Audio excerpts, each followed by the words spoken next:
Shalom semuanya, saudara-saudara, ibu-ibu, bapak-bapak, dan teman-teman. Semoga sehat selalu dan selalu berada di dalam lindungan Tuhan Yesus. Kali ini kami mau share lagi tentang apa yang kami dapat dari Tuhan. Waktu itu pada malam itu, pada tanggal berapa? 26 April ya. Kita tiba-tiba malam-malam sekitar jam 3 lebih, 3 pagi, kita dibangunin sama Tuhan gitu. Pertama aku dibangunin, habis itu kamu dibangunin ya. Habis itu kita ngerasa kayak, aku bilang sama Indah, Tuhan kayaknya mau ngomong sesuatu. Padahal aku tuh orangnya nggak sepeka Indah kayak gitu. Cuman pada malam itu aku ngerasa kayak, aduh ini harus bangun ini, kayak dipaksa. Biasanya tuh kalau aku kayak gitu biasanya aku kebangun. Kalau misalnya mau bangun pagi-pagi tuh sebenarnya aku tuh males banget, tapi pada tanggal malam 26 April itu aku dibangunin, kita berdua tuh kayak bangun sama-sama kayak gitu ya. Dan juga ada satu hal yang aneh juga, kan aku ada grup Telegram sama grup WhatsApp juga, ada teman-teman juga gitu. Kayaknya di grup itu ada beberapa orang juga yang dibangunin kayak gitu ya. Ada banyak orang juga. Jadi kita mau share aja, dan sebelumnya setiap nubuatan seperti yang ada di 1 Tesalonika 5 ayat 19 sampai 21 ya. Jadi di sini dibilangin kan, kita harus janganlah memadamkan roh, janganlah memandang rendah nubuatan-nubuatan. Ujilah segala sesuatu dan peganglah erat apa yang baik. Jauhkanlah dirimu dari segala bentuk kejahatan. Jadi setiap nubuatan itu kita harus uji, teman-teman. Kita harus uji apakah ini berasal dari Tuhan. Dan juga seperti yang kamu tadi bilang, apa yang nubuatan itu kayak puzzle ya. Coba kamu Oh iya, share. jadi kayak gini kan, kadang-kadang kalau misalnya aku gitu dapat nubuatan dari Tuhan, itu tuh kadang-kadang nggak tahu the big picture ya, kayak gambaran keseluruhannya tuh nggak tahu gitu. Kadang-kadang Tuhan tuh cuman kasih ke kita tuh kayak satu kepingan puzzle gitu loh. Jadi kalau kayak misalnya tuh yang lalu kan kita share kalau misalnya Tuhan tuh kasih kata-kata nubuatan buat yang agenda mereka tahun 2030 yang tentang The Great Reset itu loh, yang tentang tatanan dunia baru itu. Nah kan di pesan Tuhan yang waktu itu, Tuhan katakan bahwa agenda mereka yang tahun 2030 itu tuh bakal dimajuin sama mereka gitu. Nah terus ada yang tanya kan di kayak di kolom komentar, atau ada yang chat langsung ke aku juga nanya gimana sih tentang itu, apakah Tuhan datang sebelum itu ataukah apa maksudnya gitu. Jujur aja aku juga nggak tahu gitu, apakah kita akan masuk ke tatanan dunia baru itu dulu, atau Tuhan Yesus atau Tuhan Yeshua atau Jesus Christ itu datang duluan. Kita nggak tahu. Bener-bener nggak tahu. Jadi kalau misalnya bernubuat itu juga kita tuh kayak dapat satu part di sini, satu part di situ, nanti kayak pada waktunya Tuhan akan reveal gambaran keseluruhannya gitu. Jadi kita juga benar-benar mengajak teman-teman juga untuk berdoa, untuk deketin diri sama Tuhan, karena kita tahu di hari-hari terakhir ini, di akhir zaman ini, Tuhan itu akan mencurahkan rohnya 2 kali lebih lipat, dan akan memberikan penglihatan-penglihatan dan mimpi-mimpi kepada turuna-turunanya kayak gitu kan. Itu seperti yang ada di kitab Joel ya. Jadi benar-benar, tapi juga kita harus cari Tuhan. Kita nggak bisa dengan cuma duduk diam tiba-tiba dapat sesuatu kayak gitu. Kita juga harus berdoa, harus tanya Tuhan gitu. Iya.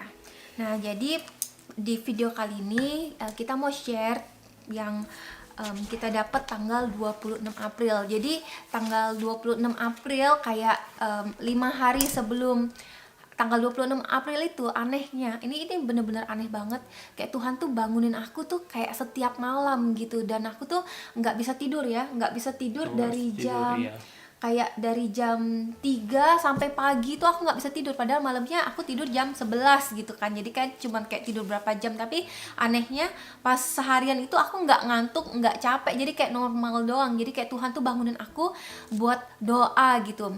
Doanya juga nggak ada yang aku plan di dalam hati, nggak ada aku rencanain, jadi kayak cuman ngalir doang apa yang Roh Kudus tempatkan gitu. Kadang-kadang bukan cuman nggak doa doang, tapi juga puji-pujian, kadang kadang-kadang cuma duduk diam, mendengarkan Tuhan gitu. Kadang-kadang dapat sesuatu, kadang-kadang dapat lagu yang akhirnya aku nyanyiin gitu pas lagi puji-pujian itu. Jadi pas saat teduh itu ya kalau dibangunin Tuhan nggak harus dapat nubuatan gitu, tapi Roh Kudus juga taruh di dalam hati kita apa yang Tuhan mau kita doain gitu, pujian apa yang Tuhan mau kita naikkan gitu. Nah, di tanggal 26 April ini itu cukup aneh sih, karena aku kan kayak kalau misalnya dibangunin Tuhan tuh kayak hati aku tuh kayak bergelora gitu loh, kayak elektrik kayak listrik gitu, kayak aku tuh tahu ini di Tuhan gitu. Terus aku bangun, pas aku bangun tiba-tiba aku kayak raba-raba, kan gelap gulita tuh kan. Jadi aku pegang, si Henry duduk juga ternyata. Tapi kamu lagi tidur ya? Tidur sambil duduk? Aku udah bangun duluan. Oh gitu. Yeah. Terus akhirnya aku bilang, kamu bangun gitu. Oh yaudah yuk doa bareng gitu. Biasanya gitu kita nggak pernah doa bareng ya tengah malam ya. Iya jarang sih, karena aku jarang bangun. Iya. Aku jarang bangun ya. Walaupun kalau kamu bangun pun aku lagi Kamu tidur bangun. gitu. Iya. Jadi kayak beda-beda gitu. Nah, pas tanggal 26 itu tuh kayak kita berdua tuh kayak tiba-tiba langsung kayak ini nih, Tahu ya, ini nih saatnya penting, genting gitu, kita harus doa gitu. Dan pas malam itu tuh kita cuman kayak ngalir doang ya saya. Iya kita nggak ada ini sih, nggak Tahu apa yang mau didoain gitu, maksudnya tergantung Roh Kudus aja taruh di hati kita apa gitu. Nah jadi pas sambil doa itu aku tuh sambil bernubuat ya. Iya kamu mengeluarkan suara. Iya, Bernubuat, kayak bernubuat. aku tuh dituntun oleh Holy Spirit, dituntun sama Roh Kudus gitu. Nah, itu sebenarnya panjang banget, kayak setengah jaman lebih, 40 menit gitu kali ya. Ada 1 jam kali ya, karena Iya. aku kayak udah setengah jalan, terus aku tiba-tiba waduh ini kalau lupa kita catatnya gimana, jadi aku rekamin kayak gitu. Iya. Aku rekamin itu 40 menit, jadi ya mungkin lebih dari itu gitu. Nah, itu malam itu aku nggak catet karena gini, kalau misalnya aku catet gitu, aku tuh nggak gitu jadi konsen gitu loh doanya. Nah, tapi kalau aku doa full 100%, aku bisa bener-bener kayak konsen banget. Nah, tapi nggak detail yang aku inget gitu the message-nya kan. Iya. Yang pertama kita disuruh siapkan barisan itu. Nah, jadi pas aku dibangunin Tuhan, di dalam hati aku tuh Tuhan bilang kayak gini, bangun, siapkan barisan, kayak gitu, siapkan Iya. barisan, terus berdoa gitu intinya. Nah, pas kita berdoa itu tuh ada beberapa poin yang aku inget. Jadi 1, kesusahan besar akan segera terjadi. Ini kesusahan besar yang susah banget. Mungkin the Great Iya. Tribulation kali ya. Ya kita nggak tahu gitu, tapi itu kata-katanya, dan kita juga nggak tahu kapan terjadinya, jadi jangan tanya tahun berapa ya, karena Iya. inilah firman Tuhan, nubuatan Tuhan tuh yang kita dapet tuh kayak gini. Jadi jangan, kita juga nggak kayak tadi kita bilang, kita juga nggak tahu big picture-nya. Jadi karena ada yang tanya, oh ini kapan, 2 tahun lagi, 3 tahun lagi, kita nggak tahu. Nggak ada yang tahu. Iya, kalau mau tahu langsung tanya Tuhan, dan Tuhan bisa reveal kepada kita kayak gitu, dan kita share kayak gitu. Nah, inilah beauty-nya Tuhan gitu. Iya. Karena apa ya? Kita kan dapat sesuatu, tapi dari sesuatu itu bikin orang yang mendengar itu jadi pengen tahu, lalu mendekat juga sama Tuhan Iya, benar. gitu. Jadi kayak ada nyamber gitu ya spiritnya ya. Iya, jadi Tuhan tuh mau kita semua itu loh. Kita semua itu doa cari Nah, Tuhan benar. gitu. Itulah sebagai, kalau aku lihat sebagai gambaran tubuh Kristus kayak gitu. Iya. Jadi semuanya melengkapi satu sama lain gitu. Nggak cuman satu doang, apa hamba Tuhan itu aja atau pendeta itu Yes. aja. Yap. Oke. Nah, abis itu ini poin yang kedua, yaitu domba dan kambing sekarang itu udah bener-bener dipisahkan. Ilalang dan gandum itu sudah bener-bener dipisahkan. Kita tahu kan, kayak Alkitab suka pakai istilah ilalang sama gandum gitu. Kenapa? Karena ilalang sama gandum itu ternyata babynya itu sama kelihatannya. Kelihatan sama. Tapi nanti kalau udah gede baru kelihatan yang mana yang punya buah, yang mana yang nggak punya buah Iya, gitu. dan kita pas mereka masih kecil itu kita nggak bisa cabut salah satunya karena Benar. takut tercabut juga yang Gandumnya. gandum yang aslinya itu Iya. gitu. Nah sekarang zaman sekarang ini Roh Kudus kasih tahu bahwa domba sama kambing itu udah benar-benar terpisah banget, yang udah kelihatan ya berarti ya. udah kelihatan. Nah ini ciri-ciri yang Tuhan kasih tahu sih. Jadi kalau domba itu tuh hatinya itu penuh dengan damai sejahtera, penuh dengan Tuhan, penuh dengan kasih Tuhan. Pokoknya udah on God's side gitu loh. Iya. Sedangkan kambing itu tuh penuh dengan spirit ketakutan.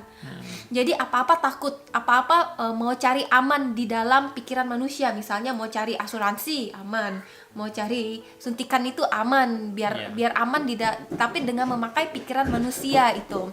Nah jadi itu sebenarnya apa ya, ciri-ciri yang Tuhan kasih itu nggak bisa kita lihat secara fisikal kalau yang Tuhan reveal ke aku, tapi bisa dinilai dari hati masing-masing orang. Apakah hati kita itu penuh dengan damai sejahteranya Tuhan, ataukah hati kita itu penuh dengan ketakutan, dimana kita melihat sekeliling kita, wih orang ini masuk rumah sakit, orang ini meninggal gitu. Iya, Apa segala macam, jadi kayak penuh dengan ketakutan, penuh dengan was-was, penuh dengan kegelisahan.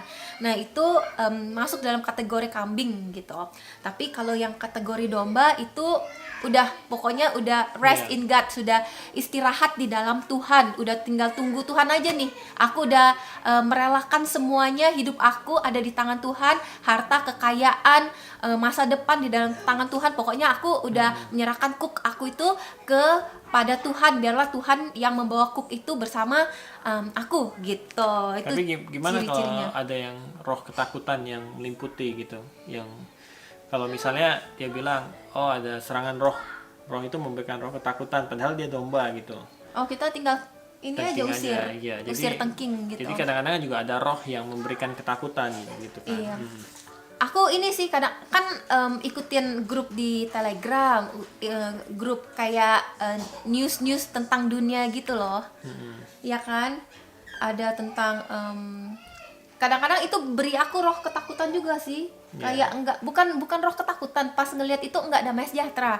Karena ngelihat di sini ada perampokan, di sini penembakan, Iya, terus benar. abis itu iya, jadi aku unsubscribe aja dibanding Harus fokus sebenarnya Iya. ke Tuhan. Untuk pengetahuan kayak gitu, yang penting kita tahu aja, jangan digali lebih dalam lagi, karena itu Iya. bisa mencuri damai sejahtera kita kayak gitu.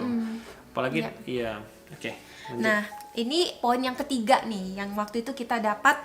Jadi aku dapat penglihatan bahwa pintu anugerah itu tinggal sedikit lagi tertutup, kayak tinggal beberapa senti gitu loh. Jadi Pintu anugerah. ya tadi sampai ke pintu anugerah. Ini baby kita dateng, bukan baby sih, sudah balita ya, dia minta coklat, ya sudahlah. Ya, jadi pintu anugerah itu udah tinggal tertutup, udah tinggal kayak beberapa senti lagi, udah bener-bener sedikit lagi gitu. Tertutup, jadi tinggal beberapa detik lagi nih aku tulis, tinggal beberapa sentimeter lagi maksudnya. Jadi mumpung pintu anugerah itu masih terbuka, itu ya masuklah gitu. Dan ini poin yang keempat, jadi Tuhan adalah tiang api dan tiang awan kita buat kita semua yang benar-benar mau menyandarkan diri kita ke Tuhan. Jadi kemana arahan Tuhan pergi, suruh kita pergi, kita pergi. Tuhan suruh stop, kita stop. Jadi sekarang hidup kita udah tinggal dengerin Tuhan doang. Kayak misalnya kayak kamu kemarin kan, kamu disuruh Tuhan kerja, stop di sana, ya harus obey, harus nurut, stop. Tuhan bukakan pintu pekerjaan tempat baru lagi, ya udah masuk gitu. Nah, Jadi kayak kalau di Bible itu kayak di Alkitab itu kayak cerita tentang ini ya, bangsa Israel yang keluar dari Mesir kayak gitu, teman-teman. Jadi mereka keluar dari Mesir dan nanti kita juga ada satu series, ada satu video yang kita akan sharing tentang perjalanan kita juga, yang tentang untuk masuk ke dalam tanah yang perjanjian yang penuh dengan susu dan madu. Nanti kita akan bikin satu video. tanda yang- perjanjian fisikal tapi Iya. ya, bukan surgawi. Surgawi masih belum. Oke. Kita semua lagi nungguin. Itu yang kamu dapat ya. Ini aku juga ada aku mau share waktu pas tanggal 26 April tuh Aku dapat ayat di Yoel 3, 9 sampai 21. Aku bacain aja ya. Ini sini. Aku bacain ya. Jadi kabarkanlah ia di antara bangsa-bangsa, persiapkanlah suatu peperangan, bangunkanlah para pahlawan. Akan mendekat dan akan maju semua prajurit perang. Tempalah mata bajakmu menjadi pedang, dan pisau pangkasmu menjadi tombak. Biarlah yang lemah mengatakan, aku kuat. Cepatlah dan datanglah, hai semua bangsa di sekeliling dan yang telah dikumpulkan di sana. Ya Tuhan, bawa turunlah para pahlawanmu. Biarlah bangsa-bangsa bangkit akan datang ke lembah Yosafat, karena di sana aku akan duduk untuk menghakimi segala bangsa dari segenap penjuru. Ayunkanlah sabit karena tuaian telah matang. Mari turunlah karena tempat pemerasan telah penuh. Bak-bak penampungan anggur telah melimpah karena kejahatan mereka besar. Banyak orang di lembah keputusan, karena hari Tuhan telah dekat di lembah keputusan. Matahari dan bulan telah menjadi gelap, dan bintang-bintang telah menarik kembali cahayanya. Dan Tuhan Apa sih? Tuhan menggemuruh dari Zion dan dari Yerusalem. Dia mengumandangkan suaranya, maka langit dan bumi bergoncang. Tetapi Tuhan adalah tempat perlindungan bagi umatnya dan kubu pertahanan bagi keturunan Israel. Dan kamu akan mengetahui bahwa akulah Tuhan yang berdiam di Zion. Gunungku yang kudus dan Yerusalem akan menjadi kudus, dan orang-orang asing tidak akan melewatinya lagi. Dan akan terjadi bahwa hari itu gunung-gunung akan meneteskan anggur manis, dan bukit-bukit akan mengalirkan susu, dan palung-palung di Yehuda akan mengalirkan air. Dan akan timbul mata air dari bait Tuhan, dan akan mengaliri aliran sungai Sitim. Mesir akan menjadi ketandusan, Edom akan menjadi padang gurun yang gersang, oleh karena kekejaman terhadap keturunan Yehuda, ketika mereka menumpahkan darah orang yang tidak bersalah di negeri mereka. Tapi Yehuda dan Yerusalem akan didiami turun-temurun selama-lamanya. Dan aku akan membersihkan darah mereka yang belum aku bersihkan. Dan Tuhan berdiam di Sion. Jadi kayak aku ngerasa kayak orang-orang yang merasa orang-orang biasa aja, orang-orang ini disuruh Tuhan untuk menjadi seorang pahlawan gitu. Apapun yang ada di tangan kita kayak gitu, kita harus jadikan senjata kayak gitu. Kan mereka kayak dulu petani kayak gitu kan. Mereka suruh tempalah mata bajakmu, dan untuk jadikan terus ada juga disuruh jadikan tombak kayak gitu ya. Ya itu sih yang aku dapat, dan juga aku bacain aja yang kamu rekam ya. yang aku rekam yang secara ini. Jadi aku bacain apa yang kita dapat juga di 26 April itu. Jadi mungkin ada yang sama kayak, pasti ada yang sama Indah. Yang Indah kan poin-poin pentingnya, tapi yang ini kayak bukan tambahan sih, yang kayak lebih lengkapnya gitu ya. Oke, jadi tanggal 26 April itu kita juga dikasih tahu, jangan takut, jangan gentar. Aku ada di sini, Tuhan bilang. Mereka hanya bisa membunuh tubuh, tetapi jiwa dan roh ada padaku. Kalian tidak akan binasa. Pintu pertobatan masih terbuka. Ini yang tadi Indah lihat, hanya sedikit waktunya, masuklah ke pintu yang sesak, itu karena akan segera ditutup. Bala tentara surga sudah berjaga-jaga, mereka sudah menyiapkan segala sesuatunya. Siapa yang tertinggal akan tertinggal, siapa yang bertelinga mereka mendengar suara aku yang lembut. Siapa yang punya Roh Kudus akan mendengarkan suaraku. Nah ini, fokus pada Tuhan, bukan pada musuh.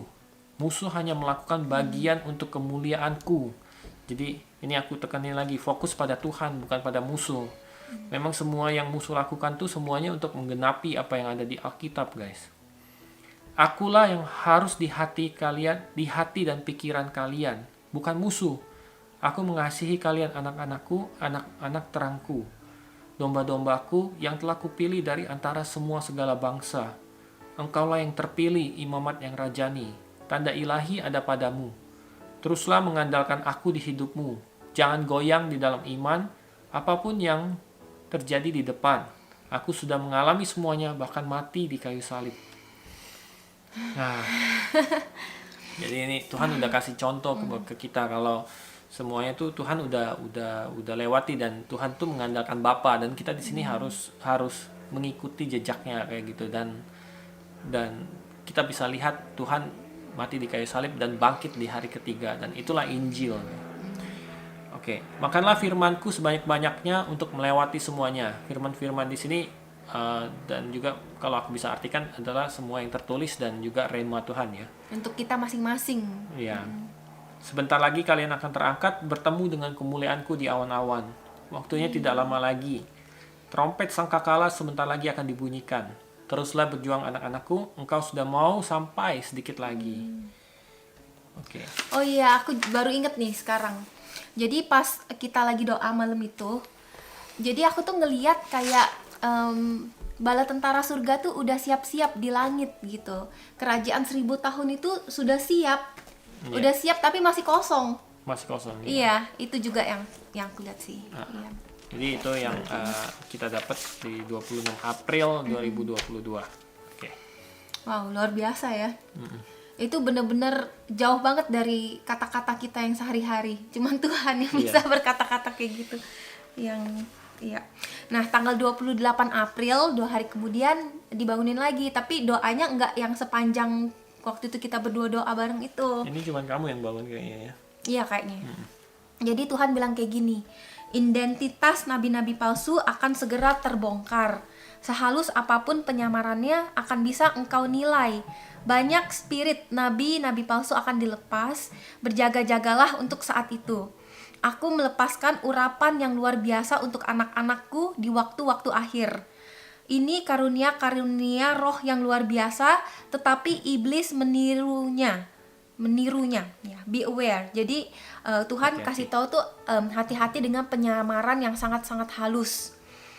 Terus dikasih strateginya dari Tuhan. Tuhan bilang banyak-banyak baca firman, lihat handphone seadanya. Sekarang saatnya makan supaya kuat menghadapi masa kesusahan. Karena engkau tidak akan tahan kalau tidak mempersiapkan diri dari sekarang.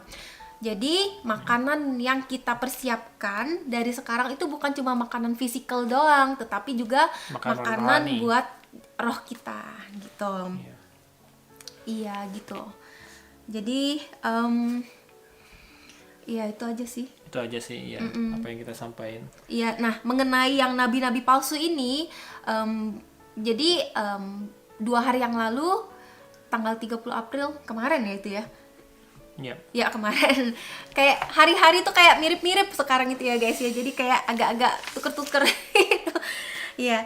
Nah, jadi aku denger sermon orang gitu.